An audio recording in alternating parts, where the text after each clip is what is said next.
अच्छा, अभी next question. Amit का क्वेश्चन है कि how what is the spiritual importance of fasting. And हम दो क्वेश्चन कंबाइन करते हैं, और आशा जी का क्वेश्चन है इंपॉर्टेंस ऑफ साइलेंस।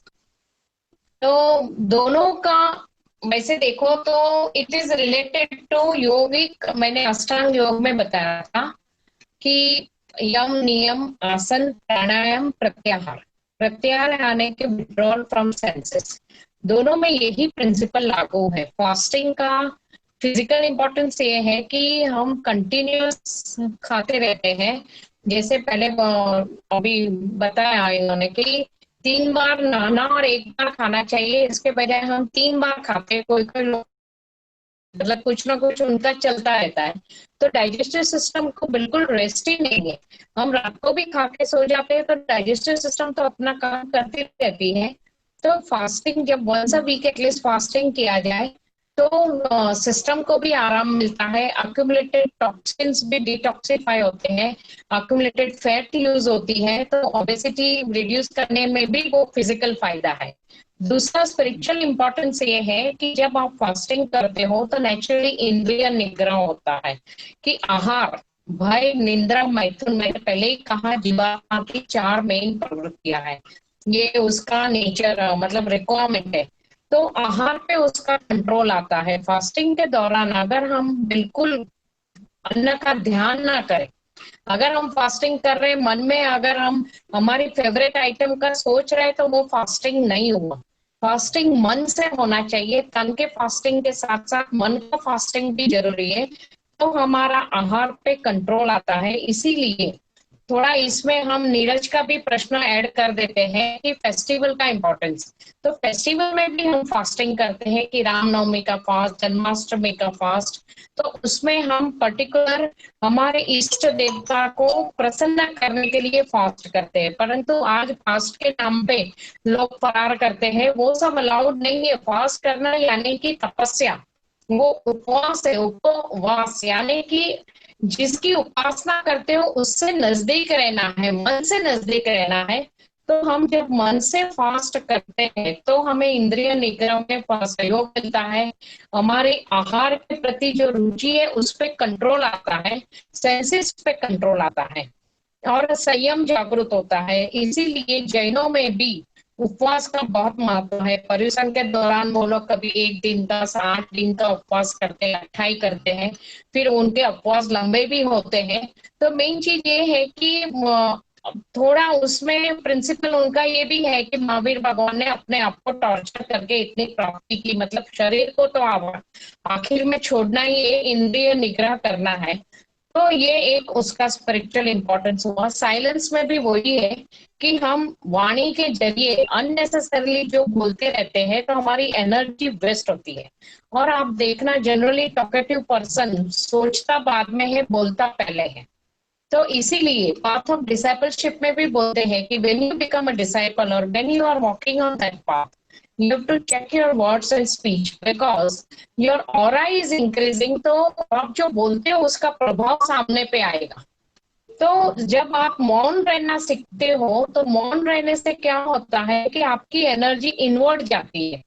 आप इंटरनल चिंतन मनन आपका चालू हो जाता है। आप स्वयं से बातचीत करते हो। आप बाहर बातचीत करने के बजाय स्वयं पे ध्यान देते हो, और स्वयं के अंदर बैठे हुए परम तत्व गुरु से आपकी बातचीत चालू हो जाती है। एक कम्युनिकेशन हो जाता है, और इससे आपकी स्पिरिचुअल जर्नी को मोमेंटम मिलता है।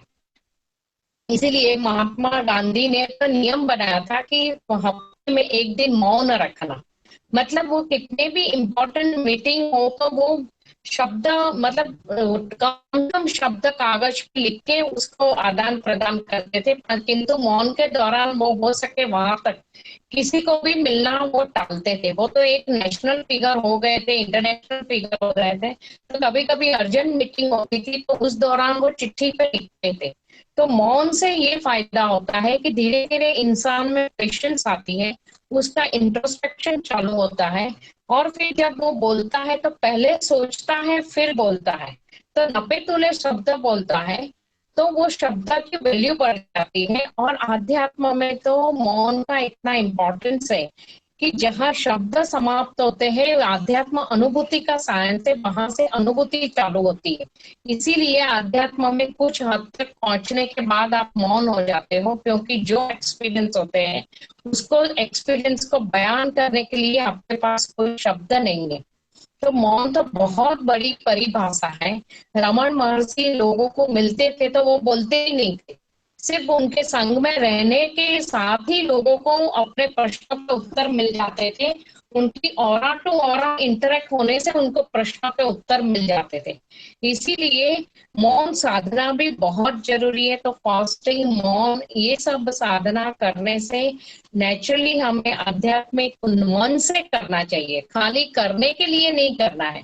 आज लोग योग भी करते हैं तो वो फिजिकल आसना तक सीमित है कि हमें फिट एंड फाइन रहना है और बोलते हैं हम योग के स्टूडेंट हैं। वो योग नहीं हुआ। योग का अर्थ है परम तत्व में मिलना। तो जब तक आप अष्टांग योग के 8 प्रिंसिपल को फॉलो नहीं करोगे, आप अपने आप को योगा स्टूडेंट कैसे कहते हो? आप योग साधना, आप बोलो कि मैं फिजिकल फिटनेस कर रहा हूँ। योग भी मेरा सिर्फ आसना फिजिकल फिटनेस तक है। जब तक आप आसन में प्राणायाम में लो, अपना आसन के साथ प्राणायाम, मेडिटेशन, धारणा, ध्यान, समाधि होता है, ये यम नियम फॉलो नहीं करोगे तो आप योग साधना कर ही नहीं सकते। तो ये सब संयम के मार्ग है और बहुत संयम तो जरूरी है। संयम के बिना आध्यात्मिक प्रोग्रेस होता ही नहीं है। संयम का एक बेस्ट एग्जांपल देती हूँ कि आध्यात्म में उन्नति तो इंसान कंटिन्यूस साधना करके कर जाता है, किंतु उसकी हाइट, जो हाइट पे पहुंचता है वहां बने रहने के लिए भी संयम बहुत आवश्यक है। जहां संयम छूटा फिर से उसका पता निश्चित है। बहुत साल पहले मगध प्रांत में, जिसको आज बिहार बोलते हैं, वहां माही नदी के तट पे एक साधु महात्मा रहते थे। उद्र राम पुत्र उनका नाम था। वो इतने योग में आगे बढ़ गए थे कि वो आकाश मार्ग से वहन करते थे। तो और वो हमेशा आकाश मार्ग से वहन करके, मगध के राजा उनके भक्त थे तो वहां जाके भिक्षा ग्रहण करते थे। एक बार उनको बाहर, राजा को अर्जेंट काम से बाहर जाना हुआ। शास्त्र में आपको ये कथा मिलेगी। तो राजा को बाहर जाना हुआ तो राजा ने सोचा कि अभी आज साधु महात्मा आएंगे तो उनका भिक्षा उनको कौन ग्रहण करवाएगा। तो उसने फिर बहुत सोचने के बाद अपनी सेविका की बेटी को पसंद किया। बहुत निर्मल मन की, भक्ति भाव वाली लड़की थी। तो उसने बोला, बेटा आज ये कार्य तू करना, और वो निकल गए। जब वो महात्मा आए तो बेटी उनको भिक्षा ग्रहण कराने के लिए खड़ी रही और भोजन कराने के लिए खड़ी रही। किंतु वो इतनी सुंदर और स्वरूपमान थी कि साधु एक पल के लिए अपना संयम खो बैठे और उसकी सुंदरता में मोहित हो उठे। उन्होंने चुपचाप भोजन ग्रहण किया। फिर आकाश मार्ग से फिर वापस जाने की कोशिश की तो सिद्धि नष्ट हो चुकी थी, वो नहीं जा पाए। फिर उनको पैदल ही आश्रम जाना पड़ा। तो इतने सालों की तपस्या के बाद जो सिद्धि ग्रहण उनको प्राप्त हुई थी, वो एक पल का संयम जाने से वो सिद्धि नष्ट हो गई। तो संयम इतना जरूरी है कि इंसान को आध्यात्म मार्ग में चलते चलते हर पल अपने आप को चेक करना पड़ता है कि कहीं मेरा पतन तो नहीं हो रहा है, कहीं मैं आगे तो आगे ही जा रहा हूँ, उन्नति कर रहा हूँ, कि कहीं पीछे तो नहीं गया। इसीलिए बोलते हैं कि begin your day with the introspection. During the day also your introspection process should be on, and end of the day to always sit with yourself and visualize your entire day schedule and कहीं mistake तो नहीं हुई, और फिर उसको introspective session के साथ ही आपका डे समाप्त होना चाहिए। तो सेल्फ इंट्रोस्पेक्शन एंड संयम बहुत ही जरूरी है। और ये फास्टिंग और साइलेंस दोनों उसमें सहायभूत होते हैं। और साइलेंस सिर्फ वाचा का साइलेंस नहीं है, मन का साइलेंस है। मन को नम्ब करना है, नम करना है। तो एक्चुअली स्पीकिंग, मन को नम करना तो बहुत जरूरी है। और वो नम कैसे कर सकते हैं, क्योंकि उसकी भी एक प्रैक्टिस करनी पड़ती है। तो वो आत्म मंथन करके, मनोमंथन करके, मतलब रोज रात को सोते समय और सुबह को उठने के बाद तुरंत 15 मिनट तक व्यक्ति को आत्म मंथन करना चाहिए कि कल तक मैंने क्या क्या किया, क्यों किया, किस पर्पज से किया, सही किया कि गलत किया। यदि गलत किया है तो कैसे गलत किया, उसको मैं सही तरीके से पेश नहीं आ सकती थी क्या, इसको मैं और अच्छे तरीके से टैकल नहीं कर सकती थी क्या, तो अच्छा तरीका क्या है। तो उस तरह से आप पॉजिटिव तरीके ढूंढो, तो ऐसा करते करते आप मन को नम कर पाओगे। वरना बिना प्रैक्टिस के कुछ नहीं होता, क्योंकि अब तक तो हमें जिस तरह से जीते उसी तरह से जीते जीते, मान लो आदमी 80-90 साल का भी हो जाए ना, तो एक ही पैटर्न में वो जीता है और वैसे ही मर जाता है, तो वो इवोल्यूशन होता ही नहीं है। तो इसके अलावा अभी मैं मौन की बात करूं कि मौन कब रखना चाहिए कब नहीं रखना चाहिए, ये भी बहुत इंपॉर्टेंट है। कि जब बोलना चाहिए तब नहीं बोलेंगे तो उससे भी नुकसान होगा, और जब नहीं बोलना चाहिए तब उससे भी नुकसान होता है। तो इसके लिए एक एग्जाम्पल देता हूँ कि प्राचीन काल की एक घटना है। एक बार एक बुद्ध भगवान का एक भिक्षुक था। वो अलग अलग जगह पर भिक्षा लेने निकलता था। यदि वो अचानक राजा के प्रवेश द्वार के सामने आ गया और उसे वहां पर भिक्षा न देगी कहा, तो अंदर से रानी आई और उसने भिक्षा दी। लेकिन भिक्षा देते समय उसके आंखों में आंसू उमड़ आए। तो भिक्षुक ने देख लिया। तो भिक्षुक ने पूछा कि ये आप मुझे भिक्षा दे रहे हो, उस समय आपको दुख क्यों है, आप किस बात से आपकी आंखों में आंसू आए। तो उसके आंखों में और आंसू ऊपर आए। तो फिर भिक्षुक ने बोला कि आपको क्या समस्या है, बताएंगे आप जरा। तो रानी ने बोला कि आप अंदर आइए, मैं आपको बताती हूँ क्या तकलीफ है। तो फिर वो भिक्षुक अंदर गया। अंदर जाके देखा तो रानी का बच्चा था। तो रानी का बच्चा कैसा था कि वो एक मांस का लोचा जैसा ही पड़ा हुआ था, और सांस भी मुश्किल से ले रहा था, और उसकी आंखें भी टेढ़ी मेढ़ी थी, और लगता था कि अभी मर जाएगा, कल मर जाएगा, आज मर जाएगा, कभी भी मर जाएगा, ऐसा लग रहा था। तो वो भिक्षुक भी डर गया देख कर के, अरे बाप रे, ये राजा रानी के यहाँ ऐसा बच्चा कैसे पैदा हुआ। तो वो फिर प्रणाम करके वहां से निकल गया। फिर वो जाकर बुद्ध भगवान से मिला और उनको ये बताया कि ऐसा ऐसा उन्होंने देखा कि राजा रानी तो अच्छे हैं और फिर भी उनके यहाँ ऐसा बच्चा पैदा हुआ, तो उसका क्या कारण है, आप बताओगे, बनते हैं। तो बुद्ध भगवान ने बोला कि वो ये जो राजा रानी बने वो अपने पुण्य के उदय के कारण बने हैं, लेकिन पिछले जन्म में वो लोग एक धनिक श्रीमंत कुटुंब परिवार के थे, और ये जो बच्चा अभी पैदा हुआ है वो भी उनका लड़का ही था। लेकिन उस वक्त क्या था कि उनके यहाँ काफी कारीगर आते थे और वो मजदूरी करते थे। लेकिन ये लड़का बिगड़ा हुआ था, तो वो कारीगरों को बहुत तकलीफ देता था, मजदूरी पूरी नहीं देता था, उनको मारता था, गालियां देता था। तो इस वजह, लेकिन ऐसे समय में भी माँ बाप चुप रहते थे। अभी ऐसे समय में माँ बाप को मौन रहना उचित था क्या? ऐसे समय में यदि माँ बाप चुप नहीं रहते, उसको सुधारते, सकता है कि वो सुधर भी जाता, लेकिन वो चुप रह गया, हमारा लाडला है लाडला है करके। तो ऐसे काफी माँ बाप अपने बेटे बेटी को बिगाड़ देते हैं, जब जो बोलना चाहिए वो नहीं बोलते हैं, क्योंकि बच्चों को तो ऐसे लगे कि हम जो करते हैं सही है, इसीलिए हमारे माँ बाप चुप है।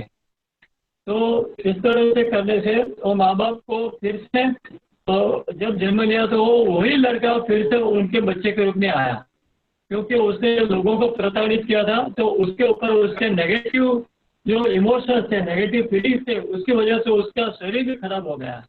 तो ये डायरेक्ट इम्पैक्ट है। हम कर्म का बंधन भले माने, लेकिन प्रकृति ने शरीर को ऐसा ही बनाया कि जैसे नर्वस सिस्टम है, तो हम माइंड में कुछ सोचते हैं तो हमें पूरे बॉडी पर उसकी इफेक्ट आती है।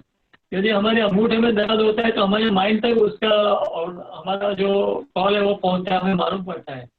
तो वो जो इम्पल्स जाते हैं वो पूरे बॉडी में से कहीं से भी कहीं भी जाते हैं।